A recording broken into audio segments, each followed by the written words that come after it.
Hello বন্ধুরা, আমার কবুতরের নতুন ভিডিও পক্ষে থেকে সবাইকে সালাম। আসসালামু আলাইকুম।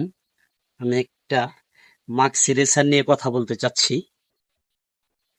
আমার এই মাক্সি রেসারটা অনেকদিন যাবত সিঙ্গেল আছে। এখন আমি চাচ্ছি যে একটা সবজি মাদির সাথে দিয়ে দেব, সবজি রেসার মাদির সাথে দিয়ে দিব। এখন দিয়ে দিলে কেমন হবে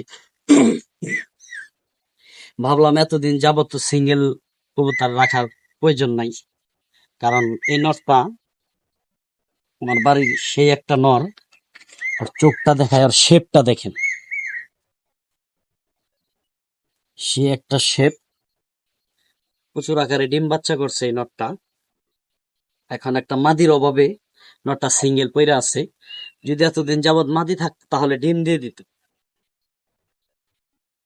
আর দেখেন, আর চোখ, চোখের ঠোঁটের শেপটা, সে একটা নর। কিন্তু এটার একটা বৈশিষ্ট্য আছে।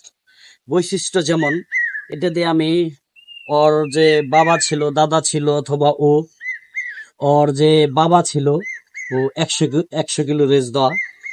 ওকে যেহেতু আমি তেমন বড় রেস দিতে পারি নাই, তাও 50 কিলো যাবত রেস দেওয়া হয়েছে। 50 কিলো রেস দেওয়াইছি এই মাক্সি নটটা দিয়ে। ওর যে মাদি ছিল, ওর মাদিও 50 কিলো রেস দেওয়া। আপনাদের মাঝে দেখানো হলো আমার মাক্সি নটটা। দেখি ওর জন্য একটা মাদি আইনা জোড়া দিয়ে দিব, কারণ এতদিন যাবত তো ফালায় রাখা ঠিক না। এই জন্য ভাবতেছি, এর জন্য আপনার সাথে দেখাইলাম। ছোট্ট একটি ভিডিও করলাম আজকে। এই পর্যন্তই আমার ভিডিও। সবাইকে দেখার অনুরোধ করুন। সবাই ভালো থাকবেন, সুস্থ থাকবেন। আসসালামু আলাইকুম।